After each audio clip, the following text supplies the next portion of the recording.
1절부터 12절까지만 보겠습니다. 로마서 4장 1절부터 12절까지 보겠습니다.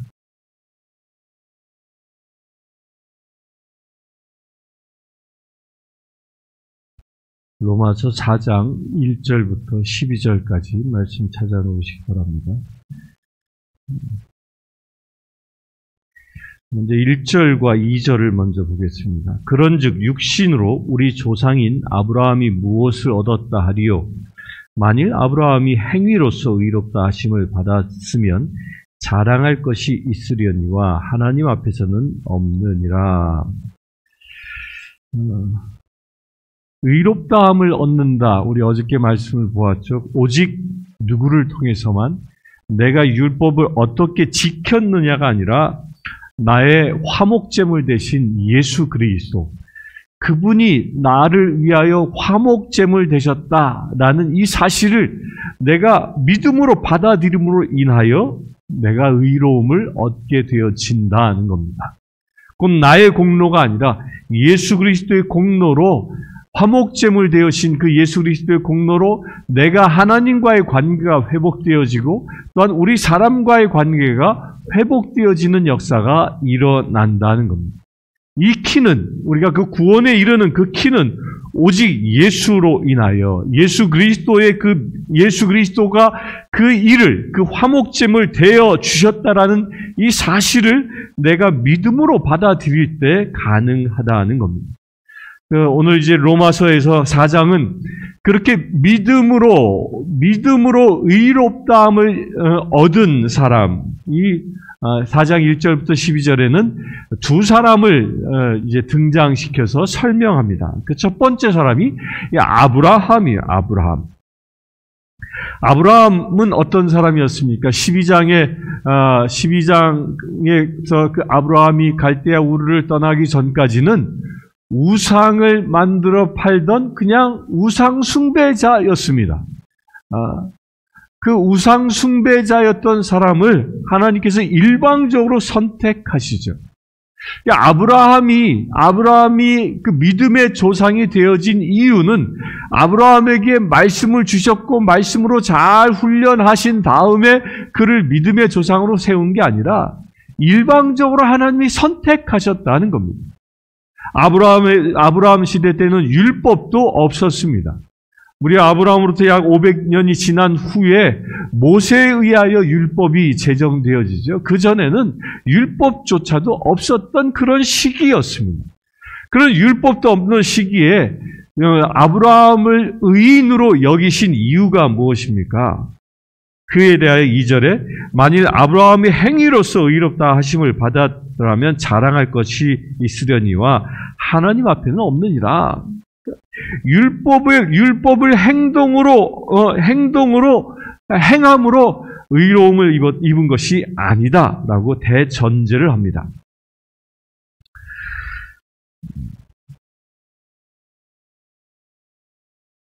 이 창세기 15장 6절을 한번 찾아보겠습니다. 창세기 15장 6절의 말씀을 보면 아브라함을 하나님께서 왜 의롭다 여기셨는지를 잠깐 기록하고 있습니다. 15장 6절에 이렇게 기록합니다. 아브라함이 여호와를 믿으니 여호와께서 그를 그의 의로 여기시고, 아브라함이 어떻게 해요? 믿으니, 그러니까 하나님께서 언약을 세우신 것에 대하여 그 사람이 내 상속자가 아니라 내 몸에서 날 자가 내 상속자가 되리라 하시고, 그러니까 이스마엘이 상속자가 아니라 너에게 새로운 상속자를 줄 것이니 그를 통하여 하늘을 우러러 무뼈를 셀 수 있나 보라. 또 그에게 이르시되 내 자손이 그와 같이 되리라 라는 이 약속의 말씀을 그는 그냥 믿는 것입니다. 그 약속의 말씀이 지금 이루어지고 있는 것을 보고 믿은 것이 아니죠. 보고 믿은 것이 아닙니다. 이미 그의 아내 사라는 달거리가 끊겨서 임신할 수 있는 상황이 아니었습니다. 그럼에도 불구하고 하나님의 말씀이기에 그걸 그냥 믿음으로 받아들인 것이죠. 이렇게 믿음으로 받아들이자 하나님은 그를 의롭다 여기셨다라고 대전제를 하고 있는 겁니다. 믿음은 확인된 것을 믿는 게 아니라 주님의 말씀이 선포되어졌다면 그 말씀이 이루어지든 안 이루어지든 내 지금 눈앞에서 현실로 지금 이루어져 가고 있지 않더라도 그것을 믿음으로 받아들이는 거예요. 그래서 믿음을 뭐라고 합니까? 믿음은 보이지 않는 것의 실상이다라고 얘기하는 겁니다. 지금은 볼 수 없어도 내가 그걸 먼저 받아들이는 것, 이게 믿음이라는 겁니다. 우리는 이런 믿음을 가지고 세상을 살아가야 하는 존재라는 겁니다. 우리가 세상을 살아가면서 아무리 험하고 힘든 세상을 산다 할지라도 주님이 나를 세상을 이기는 자로, 하늘에 속한 자로, 이기는 자로 택하셨다라는 이 믿음을 가지고 살아간다면 세상에서 우리는 승리하는 삶을 살 수 있는 것입니다. 그렇게 될 수 있게 되길 바랍니다. 5절 보겠습니다. 성경이 무엇을 말하느냐? 아브라함이 하나님을 믿음에 그것이 그에게 의로 여겨진 바 되었느니라. 일하는 자에게는 그 삭시 은혜로 여기지 아니하고 보수로 여겨지거니와 일을 하지 아니할지라도 경건하지 아니한 자를 의롭다 하시는 이를 믿는 자에게는 그의 믿음을 의로 여기시나니 일한 것이 없이 하나님께 의로 여기심을 받는 사람의 복에 대하여 다윗이 말하며, 거기까지만 봅니다. 아브라함이 하나님을 믿으니 의로 여김을 받았다. 이걸 또 어떻게 비유하냐면 일한 것이 없이 하나님께 의로 여기심을 받은 사람의 복에 대하여, 그러니까 은혜라는 것이, 믿음이라는 것이 뭐냐면 내가 일한 만큼 받는 그런 대가성이 주어지는 것이 아니라는 겁니다. 곧 내가 이만큼 했으니까 하나님이 나에게 이만큼 축복하실 것이야 라는 이런 것이 믿음이 아니라는 거예요. 나는 비록 아무것도 한 것이 없을지라도 아무것도 할 수 없었던 우상숭배자였던 아브라함을 하나님이 찾아가시고 그를 의롭다 여기신 것처럼 나는 아무것도 하지 않았지만 하나님의 일방적인 선택으로 나에게 베푸신 은혜, 그것을 믿는 것이 믿음이라는 거예요. 그러니까 내가 무엇을 행했기 때문에, 일한 것이 있기 때문에 하나님께서 그에 대한 보상을 주는 것이 은혜가 아니라는 거예요. 은혜는 무엇입니까? 값없이 주시는 선물이 은혜인 겁니다. 율법주의자들이 빠지는 그 위험이 뭐냐면 내가 이만큼 했으니까 나는 이만큼 복을 받을 자격이 있다라고 여기는 것. 이게 이때 당시 유대인들이 가지고 있었던 겁니다.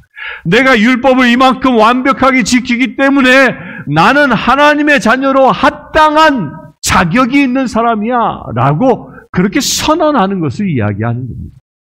이것도 우리 교회에서도 지금 우리가 신앙생활을 하는 사람들도요, 어느 순간 하나님의 그 기름 부으심의 은혜가 사라지고 내 믿음이 어느 순간부터 고형화되기 시작하는 증거가 뭐냐면 이런 보상에 대한, 내가 이만큼 했는데, 내가 이만큼 열심히 교회를 섬겼는데, 내가 11조를 어김없이 했는데, 내가 교회의 모든 일에 다 충성했는데 나에게 교회가 주는 것이 무엇이냐? 이런 보상을 바라는 모양이 우리에게 나타날 수 있음을 경고하는 것입니다. 구원은 내가 이만큼 했기 때문에 주어지는 것이 아니라는 거예요. 나는 비록 죄인일지라도 하나님의 일방적인 선택으로 은혜로 주어지는 것이 그것이 구원이고 그것을 내가 믿음으로 받아들이는 것입니다. 그래서 신앙의 축복은 보상이 아닙니다. 하나님의 일방적인 기름 부으심인 것입니다.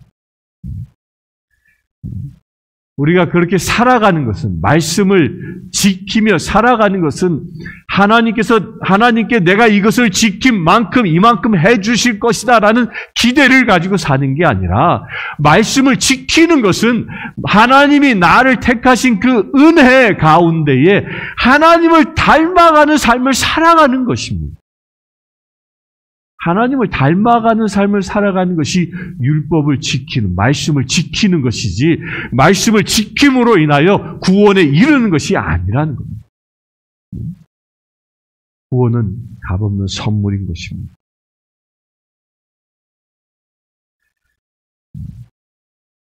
히브리서 11장 7절에서 17절에서 19절을 잠시 보겠습니다. 히브리서 11장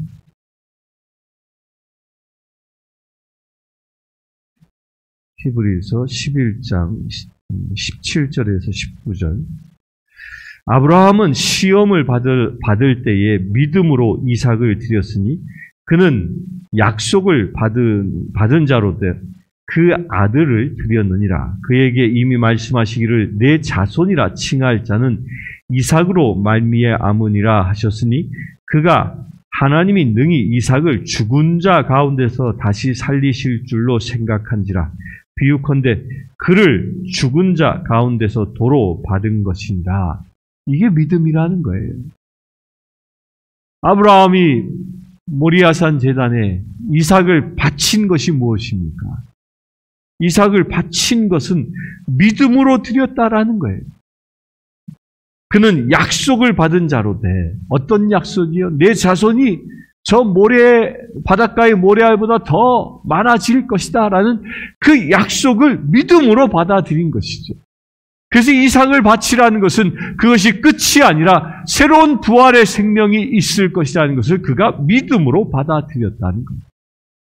그 믿음으로 어떻게 했습니까? 아들을 데리고 며칠을 걸어서 모리아산까지 가지 않습니다. 이게 믿음의 행보라는 것입니다. 우리도 그런 믿음의 행보가 있게 되길 바랍니다. 그러면서 이어서 다윗의 비유를 이야기합니다. 6절부터 일한 것이 없이 하나님께 의로 여기심을 받는 사람의 복에 대하여 다윗이 말한 바 불법이 사함을 받고 죄가 가리어짐을 받는 사람은 복이 있고 주께서 그 죄를 인정하지 아니하실 사람은 복이 있도다 함과 같으니라. 다윗이 선언한 복이 무엇입니까? 다윗이 선언한 복은 불법 가운데, 죄 가운데 있는 사람들을 하나님께서 그 죄로 심판하지 않고 그 죄를 가리워버린, 죄가 가리워짐을 받은 사람 그 자체가 복이 있다라는 겁니다. 곧 주께서 그 죄를 인정하지 아니한 사람이 복이 있다. 우리가 어느 순간 마지막 때에 주의 심판대 앞에 설 것입니다. 그 주의 심판대 앞에 섰을 때 하나님께서는 내가 세상을 살아가면서 지은 그 모든 허물과 죄와 아픔들을 주님의 보혈로 다 씻어졌다라고 선언받는 것. 이런 선언을 받는 자가 복이 있다라고 얘기하는 겁니다. 마지막 심판대에 섰을 때의 광경을 어떤 작가가 이렇게 표현합니다. 재판관은 하나님이시고 검사는 사탄이고 변호사는 예수 그리스도이시다. 거기에 내가 재판대 앞에 섰을 때 검사된 이 사탄이 내가 세상에서 지었던 모든 죄를 낱낱이 고백합니다. 하나도 빠짐없이 태어나서부터 죽을 때까지 지은 모든 죄를 다 고발합니다. 그 죄가 너무 커서 나는 저 지옥에 던져질 수밖에 없는 그런 선고를 받습니다. 그래서 이 검사가 마지막 선고를 하기를 이 사람은 그렇기 때문에 지옥에 던져져야 할 사람입니다 라고 선언합니다. 그때 변호사 되신 예수님이 이렇게 얘기하십니다. 그래, 맞다. 저 사람은 그런 어마어마한 죄를 저질렀지. 그러나 그 죄의 값을 내가 저 십자가의 대신 죽음으로 그 죄의 값을 대신 치루었느니라 라고 선언하신다는 겁니다. 우리는 이것을 믿는 것입니다. 나의 죄값을 대신 예수 그리스도께서 치르시고 나를 하나님의 자녀로 구원하여 복된 자녀 삼으셨다라는, 곧 내가 죄로부터 자유함을 얻는 것은 나의 노력이 아니라 예수 그리스도의 보혈의 은혜다, 저 십자가의 은혜다라는 이 사실을 내가 믿음으로 받아들이는 것입니다. 그래서 의롭다함을 여기는 것은 오직 예수 그리스도의 공로임을 내가 믿음으로 받아들이는 것입니다. 이것을 믿음으로 받아들이는 사람은 늘 겸손해질 수밖에 없습니다. 우리가 교만해지는 이유는 무엇입니까? 내가 무엇인가 행했을 때 그것을 자랑하고 싶은 마음이 막 들을 때에, 그리하여 내가 우쭐한 마음이 생길 때에, 나의 행위를 높이고자 할 때 생기는 것이 교만함입니다. 그러나 우리가 겸손해질 수 있는 것은 내가 한 것이 없이 오직 예수 그리스도의 은혜로 이루어졌음을 우리가 깨닫게 되어진다면 내가 나를 드러낼 수 없는 것입니다. 오직 예수 그리스도가 행하셨음을 믿음으로 선언할 수 있게 되어지는 것. 이것을 이야기하는 겁니다. 그래서 신앙인의 가장 중요한 덕목은 겸손인 겁니다. 무엇을 통하여?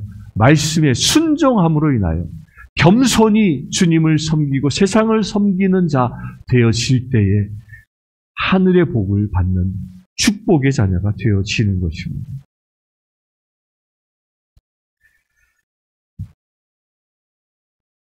(9절부터) 봅니다. 그런즉 이 복이 할례자에게냐 혹은 무할례자에게냐 자에게도 무릇 우리가 말하기를 아브라함에게는 그 믿음이 의로 여겼다 하노라.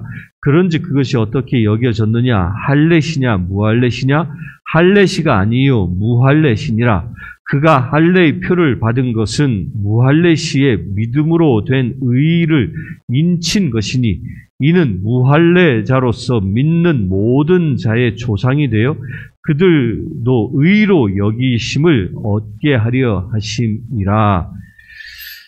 아브라함의 이야기를 또 듭니다. 그러니까 아브라함이 의롭다 여김을 받은 것은 할례를 받음으로 인하여 여김을 받은 것이 아니라는 겁니다. 왜 여기서 또다시 할례 얘기를 하고 있습니까? 로마 교회에 이 로마 서신을 쓸 당시에 이런 논쟁들이 계속되어졌던 것이죠. 우리는 사도행전을 보면서 그 과정을 보지 않았습니까? 초대교회의 유대인들, 정통 유대인들이 그리스도인이 되어 그들이 어떻게 합니까? 이방인들에게 할례를 강요하지 않습니까? 그것에 대한 부당함을 이야기하고 있는 겁니다. 할례를 강요하는 이 유대인들아, 너희들의 조상, 우리의 조상은 그 아브라함이 언제 의인으로 구분되어졌느냐? 할례를 받음으로 인하여 구분되어진 것이 아니라 아브라함이 할례를 받기 이전에 이미 의로운 자로 구별되어졌다라고 지금 선언하고 있는 겁니다. 이것은 창세기서의 이야기를 인용하는 것이죠. 아브라함이 창세기 12장에 하나님께로부터 부름을 받습니다. 부름을 받고 17장까지 부름을 받았을 때는 75세였지만 17장 이 할례를 받을 때는 99세였어요. 그때까지는 그는 할례를 받은 사람이 아니었습니다. 그러나 그럼에도 불구하고 하나님은 그를 의로운 자로 여겼다라는 것입니다. 곧 할례를 받아서 의로운 자가 된 것이 아니라 하나님의 부르심에 응답한 그 자체로 의로운 자 되어진다는 겁니다. 할례는 무엇입니까? 그냥 단지 인친 것에 불과하다라는 겁니다. 인친 것. 그러니까 할례를 언제 받습니까? 하나님이 아브라함과 계약할 인친 거예요. 그냥 도장 딱 찍은 거예요. 도장 찍은 건 무엇입니까? 이걸 볼 때마다 너는 하나님이 택한 자녀다라는 그런 사인으로 확인하라는 것입니다. 그 자체가 구원의 징표가 아니라는 거죠. 이걸 아브라함이 얘기하고 있는 겁니다.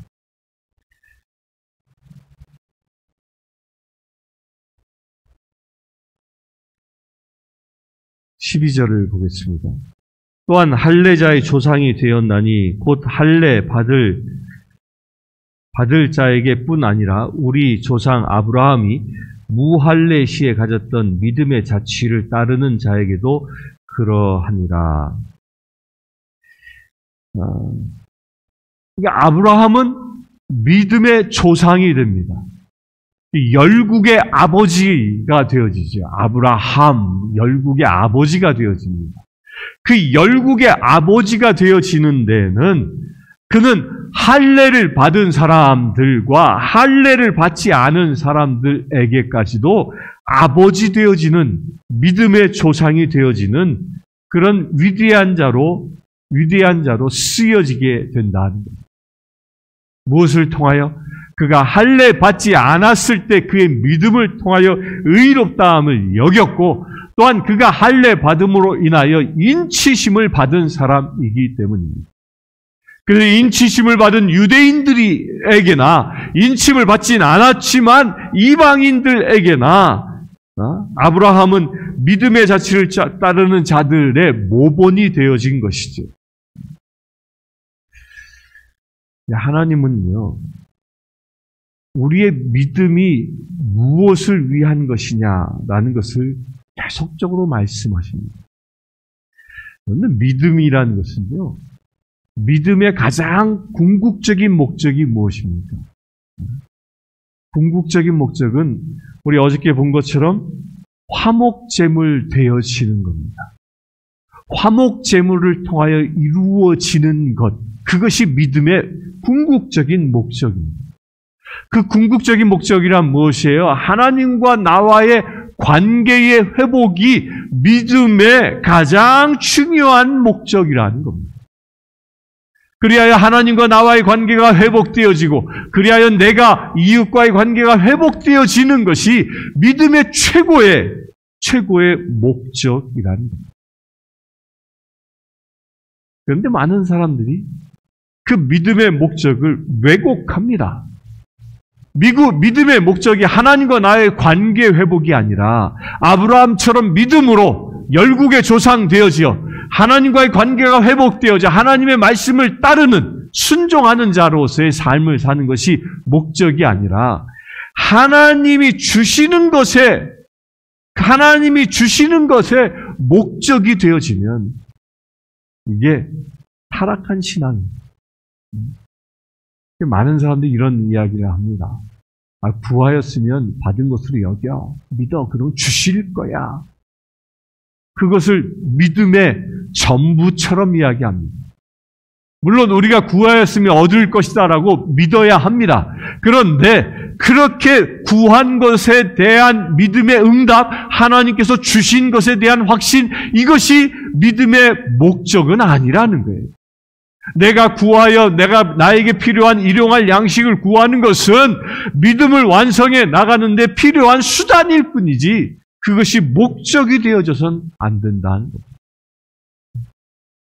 많은 이들이 이렇게 세상에 필요한 것이 믿음의 목적처럼 이야기하는 것, 이런 걸 현대 신학에서 뭐라고 얘기하냐면 번영신학이다라고 얘기합니다. 예수 믿으면 성공해, 사업이 잘 될 거야, 예수 믿으면 건강해질 거야, 예수 믿으면 세상적으로 출세할 거야, 이런 것들을 강조하고 그것이 마치 믿음의 목적인 것처럼 이야기하는 것, 이것은 하나님을 또 다른 우상으로 전락시키는 아주 위험한 행보라는 것입니다. 세상의 소유는 목적이 아닙니다. 세상의 소유는 오직 수단일 뿐인 것입니다.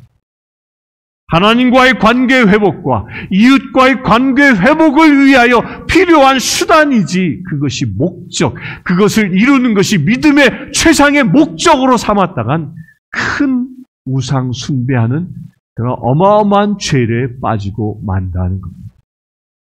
이런 사람들을 마지막 심판 때엔 내가 너를 모른다라고 주께서 말씀하시는 겁니다.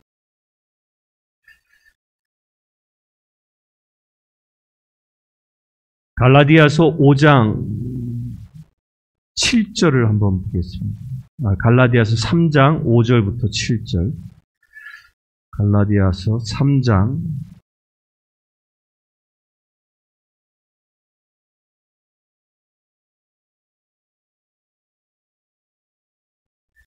5절부터 7절에 이렇게 기록하고 있습니다. 너희에게 성령을 주시고 너희 가운데 능력을 행하시는 이의 일이 율법의 행위에서냐 혹은 듣고 믿음에서냐? 아브라함이 하나님을 믿음에 그것을 그에게 의로 정하셨다 함과 같으니라. 그런즉 믿음으로 말미암은 자들은 아브라함의 자손인 줄 알지어다. 우리가 무엇 되었다고요? 그렇게 믿음으로 선언한 자가 진정 아브라함의 자손이라는 것입니다. 아브라함의 자손이라는 것은 하나님의 자손 되어졌다는 것이죠. 곧 하나님과의 진정한 관계 회복, 아브라함이 자신의 아들을 바치면서까지 하나님과의 관계, 하나님 앞에 믿음으로 순종한 것처럼 그렇게 우리가 하나님과의 관계가 회복되어지는 삶을 살아가는 사람, 그런 사람이 진정 아브라함의 자손이 된다는 거예요. 내가 할례를 받았든지 할례를 받지 않았든지 그것과 관계없이 오직 믿음으로 아브라함의 자손이 되는 축복을 얻는 것입니다. 오늘 하루를 살아가면서 여러분들도 이렇게 될 수 있게 되길 바랍니다. 나는 세상의 자녀가 아니라 아브라함의 자녀로 하나님이 택하셨고, 그래야 오늘 하루도 하나님을 위하여 살아갈 수 있는, 하나님의 말씀에 순종하며 살아갈 수 있는 거룩한 날 될 수 있게 되기를 소망하며 살아가기 바랍니다. 이 시간 함께 기도하길 원합니다. 진정 아브라함처럼 우리가 믿음으로 주님 앞에 순종하며 나아가는 우리 되어질 수 있도록 위해서 기도합시다. 또한 우리가 나의 행위로 의롭다함을 여기는 것이 아니라 오직 믿음으로 겸손히 주 앞에 엎드릴 수 있는 우리 되어질 수 있도록, 나는 작아지고 오직 예수님만이 높아질 수 있는 우리의 삶이 되어질 수 있도록 이 시간 함께 기도합시다. 주 아버지 하나님, 아브라함처럼 믿음의 사람으로 서기를 원합니다. 오직 하나님과의 관계 회복을 위하여 살아가기를 원합니다. 그 일을 위하여 예수 그리스도께서 우리에게 임하시고 우리의 화목제물 되어 주셨으니 그 제목들, 그 예수 그리스도의 공로로 우리가 의롭다함을 입었사오니 이 말씀을 믿음으로 받고 살아가기를 원합니다. 그래 아버지 하나님, 나의 의가 드러나는 자가 아니라 오직 예수 그리스도의 의가 드러나는 삶을 오늘 또한 살아가기를 원합니다. 주님, 우리의 믿음의 행보 가운데 임하여 주시고 우리의 믿음의 행보 가운데에 오직 주님의 영광만이 드러나게 하여 주시옵소서. 그 일을 위하여 주님, 갈라디아에서의 성령 충만함을 받으라 말씀하셨사오니 오직 성령의 은혜 가운데 서기를 원합니다. 성령의 은혜 가운데 서기를 원합니다. 그 모든 믿음의 고백은 성령님이 임하지 아니하시면 불가능함을 믿음으로 고백하기를 원합니다. 주 아버지 하나님, 성령에 의하지 아니하고는 어느 누구도 예수를 구주라 고백할 수 없다 말씀하셨사오니 주 아버지 하나님, 이 시간 예배하는 모든 심령들 가운데 성령 충만함을 더하여 주시옵소서. 특별히 아버지 하나님, 내일 성령 강림절입니다. 아버지 하나님, 사모하는 마음으로 예배자리 가운데 모이게 하시고 오늘 하루 성령 강림, 성령의 임재함을 사모하는 거룩한 믿음의 제되기를 원합니다. 성령을 받기에 합당한 거룩한 제들 되게 하시고 오직 성령을 사모하는 마음으로 준비하는 믿음의 제들 되게 하여 주시옵소서. 성령 충만함을 얻어 참으로 믿음의 자녀로 아브라함의 자손으로 세워질 수 있는 거룩한 제들 되게 하여 주시옵소서. 우리 주 예수 그리스도의 이름으로 기도드리옵나이다. 아멘. 지금 우리 주 예수 그리스도의 은혜와 하나님의 크신 사랑과 성령님의 감화감동 교통 치유하심, 이 시간 예배하는 주의 사랑하는 모든 제들 위해 지금부터 영원토록 함께 하실지어다. 아멘.